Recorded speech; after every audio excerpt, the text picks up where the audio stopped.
It's time to learn geography now. So welcome back and welcome to my channel. It's Sugar RB. That stands for Basemera. And today I'm checking out an A country. I've checked countries that have actually reacted to geography now, and there are a few of the countries kinda in like the Middle East location. So today I'm checking out Afghanistan. Apart from I know the name, but apart from that, I don't know much. So yeah, Geography Bros is going to check out geography now, Afghanistan. Let's just jump straight to the video.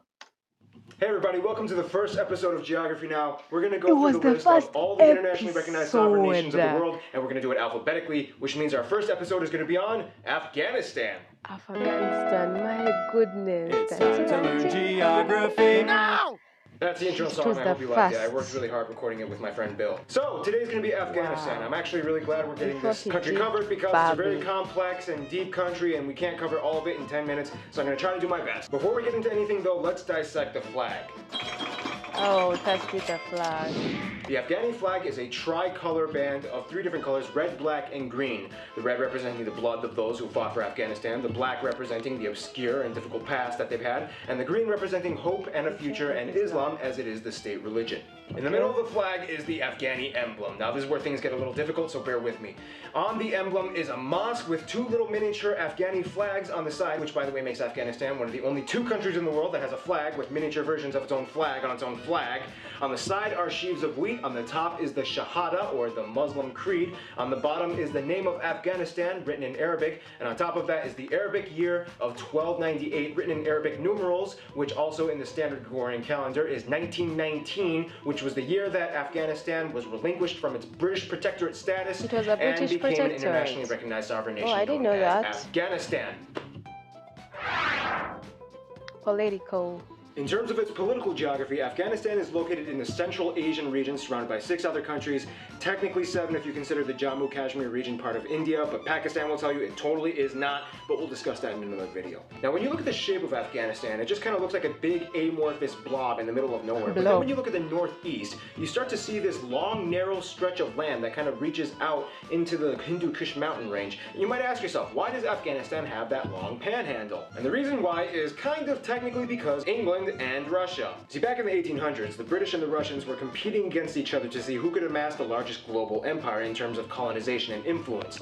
Russia took over what are now known as many of the Central Asian countries as Kazakhstan, Tajikistan, Uzbekistan, while the British took over many of the South Asian regions such as India, Bangladesh, and Pakistan. Now when it came to Afghanistan, things were a little difficult because the Afghani people really did not want to be taken over. It was also a really crucial point on the map because essentially it was the area where the British and Russian empires got really close to each other. Eventually the British kind of took over at the end of the 19th century, much to the reluctance of the Afghanis. However, they still had to distinguish the borders between Afghanistan and the rest of the other nations in the empire. When it came to Pakistan, or back then British India, the British decided to use the Durand Line, and then when it came to the Russian Empire, they decided to use the Panj and Palmyra rivers. Now the thing is, when both the empires drew these lines, they technically didn't touch each other in the northeast and left a huge, long, narrow buffer zone, which is now today known as the Wakhan Corridor. By default, it was given to Afghanistan, and to this day the Wakhan Corridor plays a very crucial role in Afghanistan's geography because for a very, very small 20 or so mile border at the very end of the Wakhan Corridor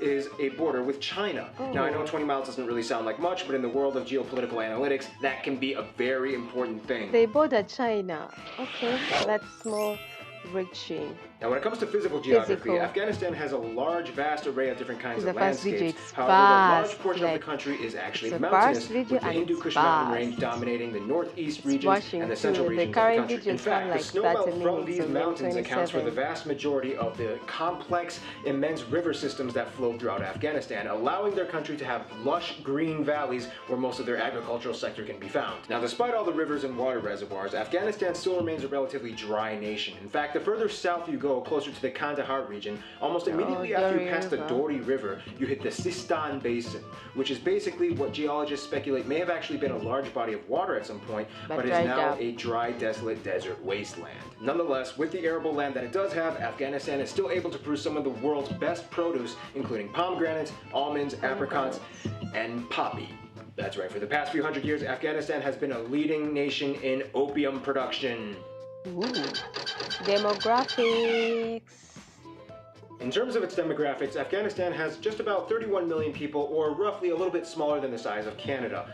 The slight majority of these people identify as ethnically Pashtun, or people from the Pashtun tribe. They speak the Pashtun language known as Pashto. Now, there are some other ethnic minorities like Uzbeks and Tajiks and Hazaras. However, the interesting thing is that the majority of the people, about 85%, including the Pashtuns, speak Dari.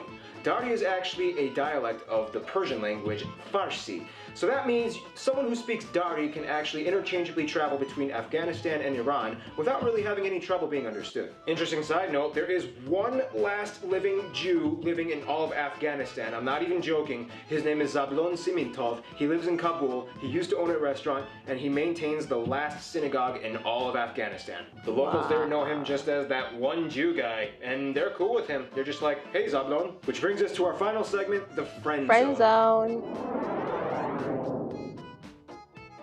Afghanistan has a very interesting way in how it interacts with other countries. Now, because of the whole language thing, Afghanis and Iranians have typically kind of had somewhat of a cultural similarity and resonance with each other. Okay. However, they also have had some controversy. Now, Pakistan and India are the biggest business partners of Afghanistan. However, again, there's some drama there as well. Now, when it comes to their best friend, Afghanistan considers Turkey their best friend. They've cooperated with each other peacefully for over 100 years, and there's an old Afghani saying, no Afghani was ever killed by a Turkish bullet, and no Afghani trained by a Turk ever betrayed his country. So in conclusion, I guess this is the last segment, never mind. Putting aside all of the modern day controversies, Afghanistan is actually a very beautiful country with a very rich and vibrant yet often hidden cultural and historical past that very often goes overlooked. And that's our objective here at Geography Now. We want to shine light on the obscure and put on display the often neglected yet fascinating attributes of every region of the world.